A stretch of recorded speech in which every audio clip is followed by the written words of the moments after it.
అధ్యక్షతన మొట్టమొదట పదాధికారుల ఆఫీస్ బేర్ల యొక్క మీటింగ్ని పార్టిసిపేట్ చేయడానికి వచ్చాను. ముఖ్యంగా రాబోయే రోజుల్లో ఇప్పుడు జరుగుతున్న కార్యక్రమాలతో పాటు కేంద్ర కమిటీ ఇచ్చినటువంటి అనేక సేవాపక్ష కార్యక్రమాలతో పాటు రాష్ట్ర కాంగ్రెస్ ప్రభుత్వం ఎన్నికల ముందు ఇచ్చినటువంటి హామీలు అమలు చేయడంలో ఘోరంగా వైఫల్యం చెందింది.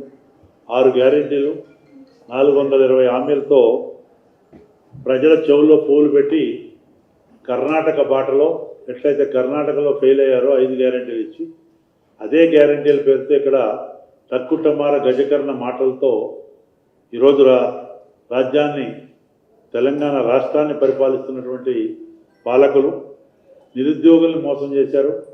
రైతాంగాన్ని పూర్తిగా వాళ్ళని విషమ పరిస్థితుల్లో నెట్టేశారు. పూర్తిగా అమలు చేయలేదు రుణమాఫీ. మరి ఒక తులం బంగారం ఇస్తామని చెప్పి మహిళలను మోసం చేశారు. ఈ రకంగా యూత్ పాలసీ అని చెప్పి మరి గందరగోళంలో పబ్లిక్ సర్వీస్ కమిషన్ యొక్క పోస్ట్ వ్యవహారం కూడా గందరగోళం చేశారు. ఈ రకంగా ఎక్కడా కూడా కాంట్రాక్టర్ రాజ్యం తప్ప బినామీల రాజ్యం తప్ప ప్రజాపాలన పేరుతో ప్రజా కంటక పాలన. ఈరోజు అది యూరియా కొరతగా కావచ్చు, ఇంకేదైనా కావచ్చు. అటు కేంద్రంలో జననాయకుడు విశ్వనాయకుడిగా భారతదేశాన్ని 11 సంవత్సరాలు ప్రైమ్ మినిస్టర్గా కొనసాగుతూ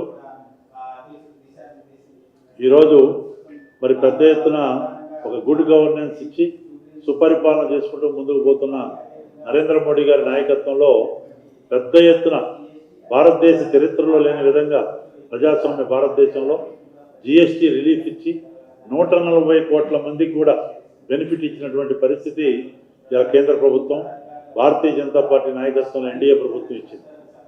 ఇక్కడ ఈ రాష్ట్రంలో ఘోరంగా వైఫల్యం చెందినటువంటి కాంగ్రెస్ ప్రభుత్వం ప్రజా వ్యతిరేక పాలనకు వ్యతిరేకంగా రాబోయే రోజుల్లో పెద్ద ఎత్తున ఒక పోరాట పటంతో ముందుకు పోయే కార్యక్రమాలను కూడా చర్చించుకోవడం జరిగింది.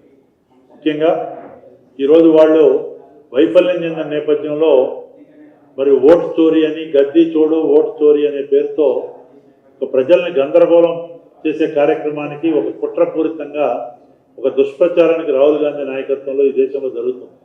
అటు ఇండియా ఎలియన్స్ మొత్తం కూడా వెస్ట్ బెంగాల్లో అసలు ప్రజాస్వామ్యం అనేది ఎక్కడుందా కేరాఫ్ అనే పరిస్థితుల్లో మమతా బెనర్జీ, తమిళనాడులో అదే రకంగా ప్రజా వ్యతిరేక పాలన, మరి బీజేపీకి వ్యతిరేక పక్షాలు ఎక్కడ రాజ్యం చేసినా అక్కడ అశాంతి, అరాచకం, అవినీతి రాజ్యం వెళ్తాం.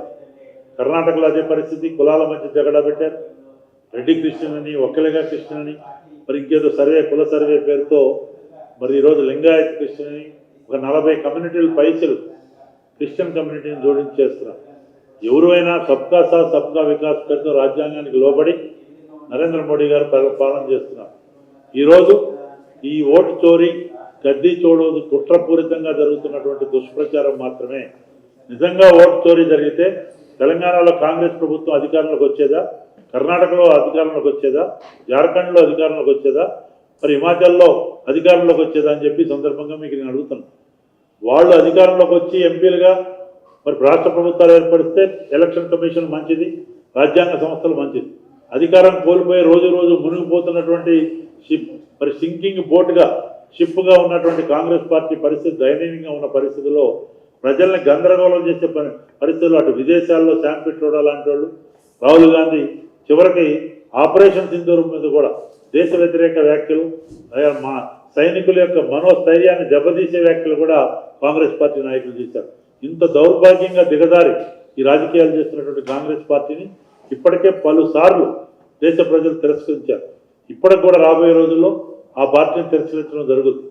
మరి నరేంద్ర మోడీ గారి నాయకత్వంలో బ్రహ్మాండంగా దేశ హితంగా, దేశ రక్షకుడుగా, సంరక్షకుడుగా, ఆత్మనిర్భర భారత్ వైపు అడుగులేస్తూ వోకల్ ఫర్ లోకల్ అనే నినాదంతో మరి భారతదేశాన్ని విశ్వగురువుగా చేసే పద్ధతిలో ఈరోజు వికసిత్ భారత్ వైపు అడుగులేస్తున్నటువంటి నరేంద్ర మోడీ గారి యొక్క పరిపాలన చూసి ఓర్వలేక కాంగ్రెస్ పార్టీ ఇక్కడ తెలంగాణలో మంత్రులు, ముఖ్యమంత్రి దగ్గర నుంచి నాయకులు దుష్ప్రచారానికి ఒడిగట్టారు.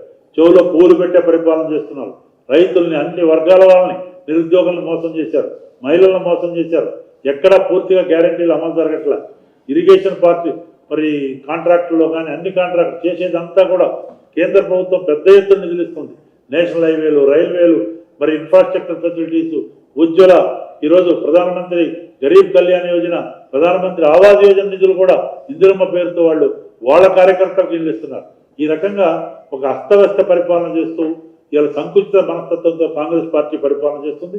ప్రజలు గమనిస్తున్నారు.